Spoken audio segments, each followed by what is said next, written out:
Chair. First of all, I'd like to thank People Before Profit and Solidarity for both introducing the bill today, which we're supporting, and providing us with the opportunity for this debate. Minister, your government has been in office now over 2.5 years, and the facts of your record in housing don't lie. During that period, the private rental sector has continued to shrink at a more accelerated pace than under your predecessor, Eoin Murphy. Your social and affordable housing targets, which are too low in the first place, have been missed 3 years in a row. And homelessness is at the highest level ever since these records began. And one of the most startling facts is that homelessness has continued to rise despite the introduction of the emergency ban on evictions last November.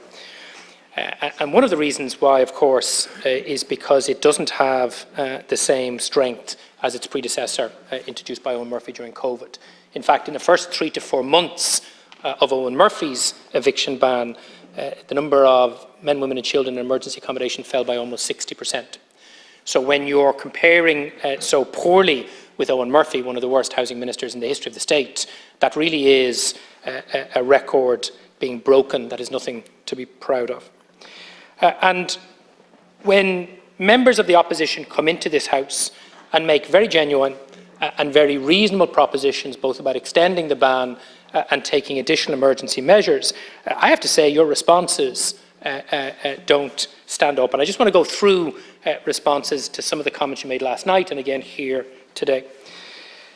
Because the primary reason why we need to extend the ban is because you haven't done the kinds of things the frontline homeless service providers, homeless policy experts and the opposition urged you to do at the end of last year. So with respect to tenant in situ, yes, you did give local authorities last year an instruction to use their delegated authority to reconsider purchases of properties with HAPA-RAS tenants in situ with notice to quit.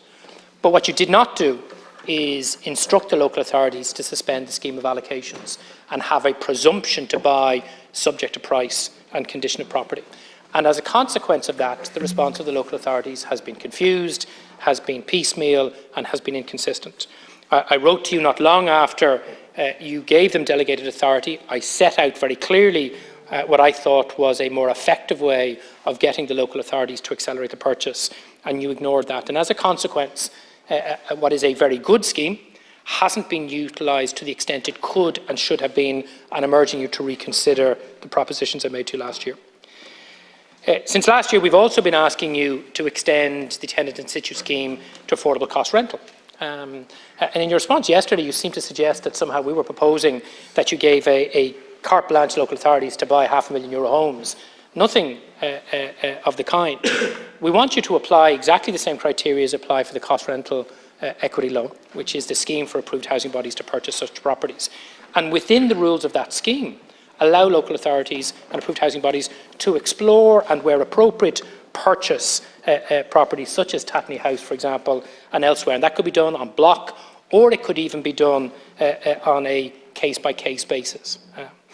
And we also asked you to use the emergency powers you have. Now, you threw back at us that you introduced the Part 8 derogation last year, which we didn't oppose, but we weren't enthusiastic about either. Why? Because it's not going to deliver a single extra home this year. In fact, of all the things you could have done to accelerate the delivery of social housing, that was the one thing that is going to make either no or very, very little difference. The local authority managers are telling you that, local elected representatives are telling you that, and we're telling you that. You might say 4 or 6 weeks on a social housing project, but in fact, any of the homes being delivered through that provision won't actually be on site until next year, won't be delivered till the year after, and as a consequence of your ham-fisted actions, you'll generate huge tensions with local communities, elected members and the management. If that's your idea of an emergency intervention, it clearly shows the extent to which you don't understand the crisis. And then you've also said there's no cliff edge. Minister, that's not true.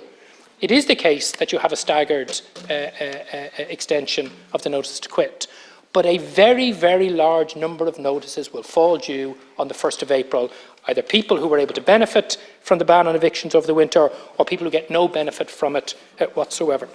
And the suggestion that there won't be a cliff edge, again, I think speaks to the fact that you just don't understand the problems we're talking about. So I'm pleading with you, Minister, in your engagement with the Attorney General and Cabinet colleagues, in as quick a time as you can, make a decision and extend the ban, but crucially, introduce the kind of emergency measures that we're all proposing here today so that the breathing space that you will get from an extended ban can be used properly to ensure we're not here again in December.